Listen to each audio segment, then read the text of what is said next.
Dear friends, in this presentation, we will discuss the nature of COVID-19 viral transmission. As you all know, the spread of COVID-19 pandemic has greatly impacted both medical and surgical practice.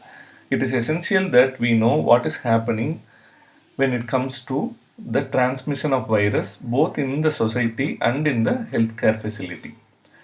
So we should understand that the transmission of COVID-19 virus, the so-called SARS-CoV-2 virus, it is still an emerging science. So we do not have the entire data as yet. However, data is rapidly accumulating in the past few weeks. There have been large amount of research happening throughout the world. What we need to know is we have to be careful while interpreting the research. We should try to understand whether that particular research is done in a lab setting or a real life setting, and what methods have been used to identify the virus, whether they identified the RNA of the virus or the virus which is replication competent. So we have to know all these things to understand how the virus gets transmitted from person to person. So why should we know about transmission? So only by knowing transmission we can have ideas how we can suppress the transmission of virus, thereby preventing illnesses and death. Also, knowing the transmission of virus will help develop development of effective personal and public health preventive measures. So, knowing the virus transmission, how it happens, the science behind it is very essential, both from a personal point of view and from the public health point of view. So, what we know so far is that the virus can transmit directly from person to person. This is largely via droplets. The droplets containing the virus can settle on the person or it can be inhaled by the person. Indirect transmission occurs when the virus gets deposited on objects and that object is handled by the person, and the virus gets transmitted from the infected person to the host. So that is indirect transmission. These objects through which the deposition occurs, they are called fomites. There are other modes of transmission which we will discuss subsequently.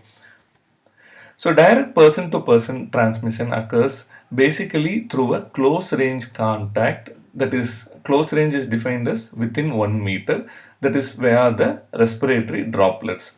So the infected person either coughs, sneezes or talks, and through this the droplets get generated and that goes into the host directly by inhalation.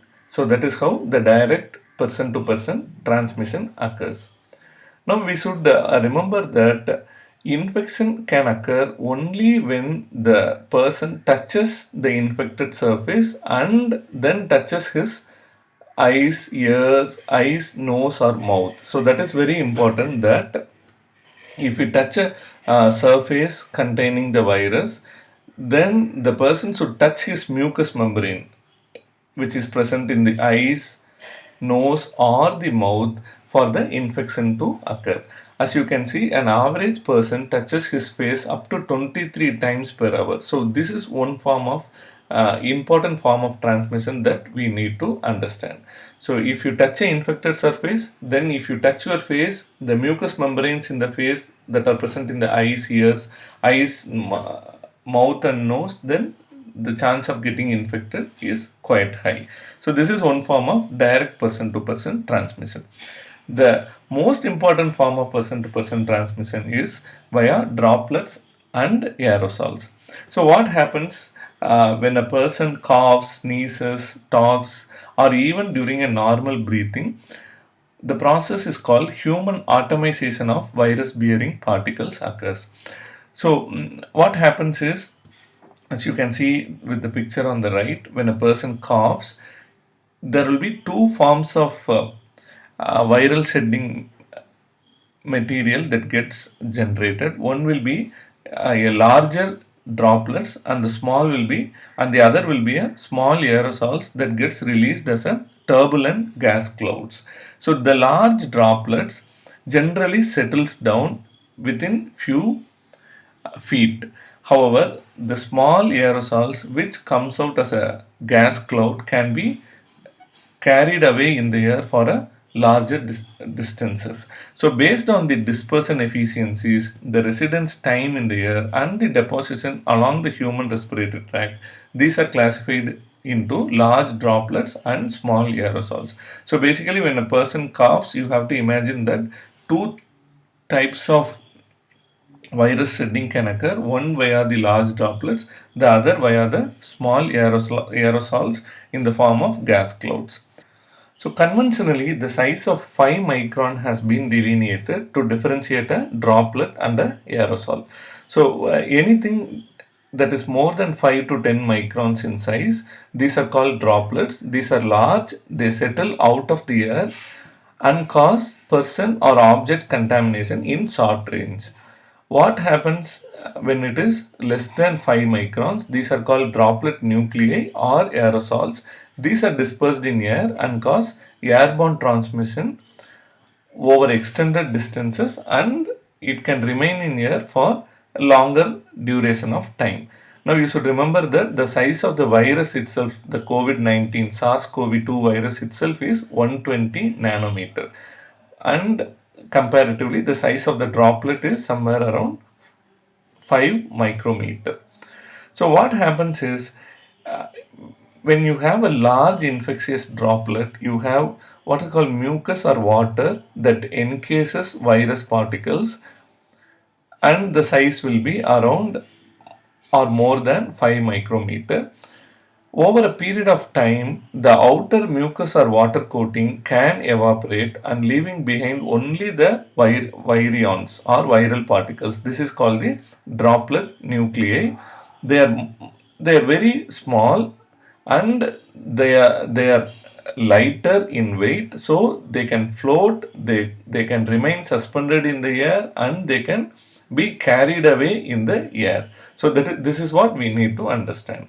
So as this picture shows that the large droplets gets settled down within the distance of 1 to 3 feet from the patient who coughs out a droplet containing the virus, whereas the droplet nuclei or aerosol containing the viruses can travel for a longer distance.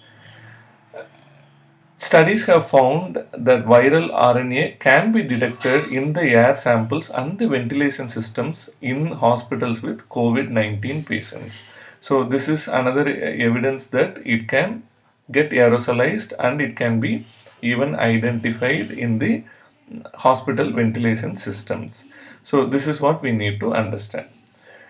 By definition, airborne route of transmission is defined as transmission through droplet nuclei and aerosols which are suspended in air for a long time and carried for long distances. So, this is by definition what is called an airborne route of transmission.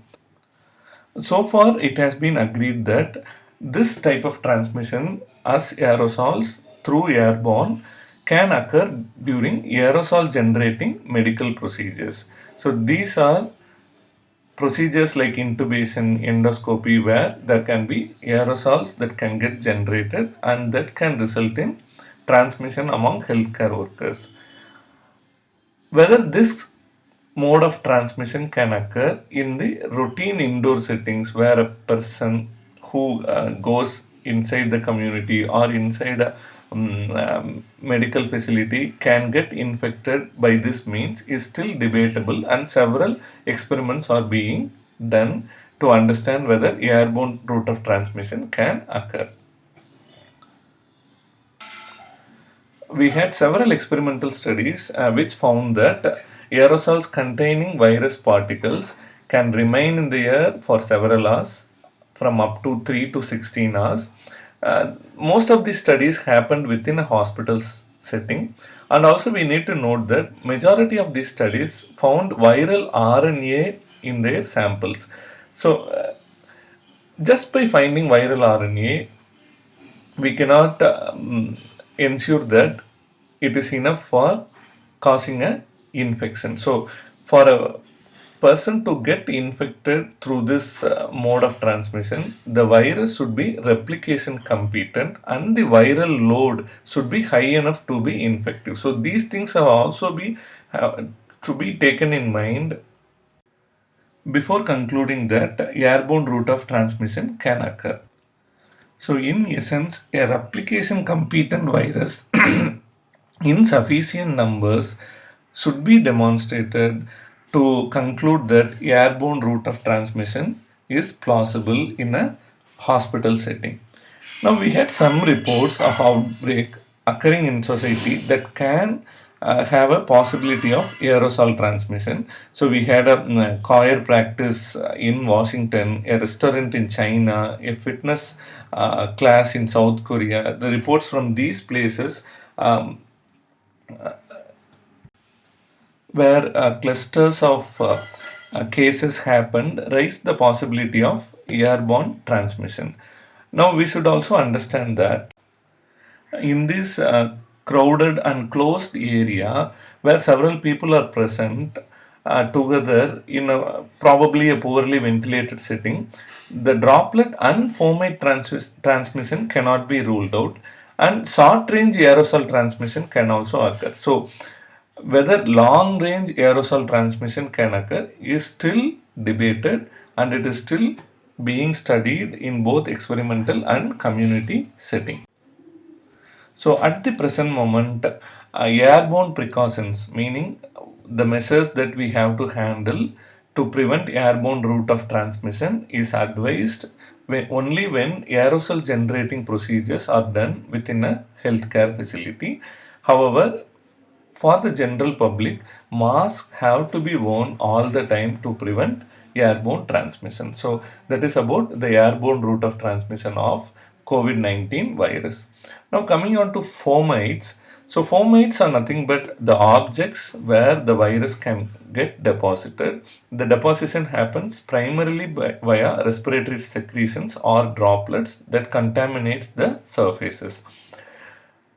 Again, we need to understand that if a person, a susceptible host, touches the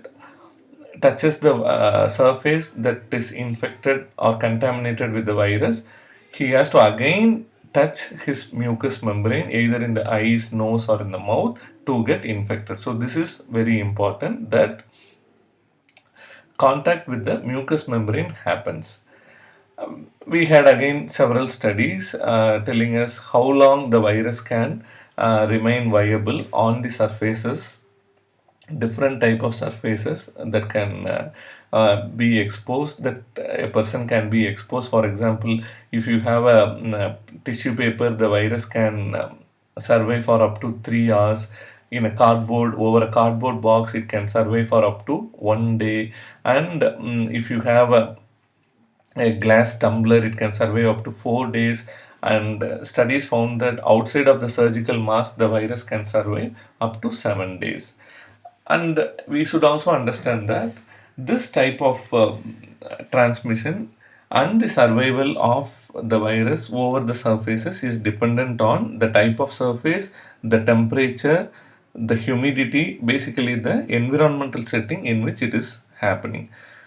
In general, this type of transmission is quite high in a medical facility where the virus can easily contaminate the surfaces in the medical facility. So, again, this calls for a frequent hand washing. So, what are the other ways of shedding of virus, like non-respiratory modes of viral transmission? COVID-19 virus has been detected in other body fluids like urine, stool, blood, semen, and tears. But the role of transmission through these body fluids is still uncertain. We have no large scientific data yet, and also we see very low titers of the viral particles in the blood. So we are not yet sure whether the virus can transmit through blood. Yes, there are studies that found viral RNA that was detected in stool specimens. In fact, it can even be detected in stool specimens even after the respiratory shedding becomes undetectable. For if you do a throat swab and the patient is found to be COVID negative on the throat swab, his stool can still have detectable viral RNA. However, there is no report as yet on the fecal-oral transmission of virus. So, fecal shedding of virus can occur, viral RNA detected in stool, but we do not have report of human to human fecal-oral transmission as yet. Bloodborne transmission through needle stick injury and blood products can happen. However, the transfusion transmitted infection has not been reported for COVID 19 or for related viruses like the MERS CoV or the SARS CoV 1. So, is it safe to donate or receive blood during COVID 19? It is definitely safe. Individuals are not as at risk of contracting COVID 19 through these means. So, we should also understand that donating blood is also safe, receiving blood is also safe. There has been no demonstrable blood-borne transmission as yet. So, coming on to mother to child transmission, for vertical transmission, whether there can be intrauterine transmission from mother to child, so far we don't have any evidence. What about breastfeeding mothers? So whether they can feed their child. So no viable virus has been isolated in the breast milk. One study identified a viral RNA, but no viable virus has been identified. So WHO, World Health Organization, says that the mother should continue to breastfeed, taking all the precautions like wearing a mask and hand washing. So breastfeeding should not be discontinued if a COVID positive mother delivers a baby. Humans to pets, what happens if a patient has a pet at home? Humans can infect cats and dogs. It has been demonstrated scientifically, but the risk of human infection from the infected mammals is unclear. So we don't have any data that a pet cat or a pet dog can transmit virus to a susceptible host. However, we should always follow safety precautions. Contact transmission through an upbraided skin, like if you have a upbraided skin and some respiratory droplet sits on it, so whether the virus can get transmitted through these means, even for these means we don't have evidence as of now. So, dear friends, to conclude, COVID 19 virus spreads predominantly from person to person through droplets. There is emerging evidence to support that airborne mode of spread can happen. Fomites can play an important role, especially in a medical facility. Other routes of transmission, still we are looking into the emerging data. So, thank you very much. Kindly subscribe to our YouTube channel. Thank you for your continuous support. Thank you, dear friends.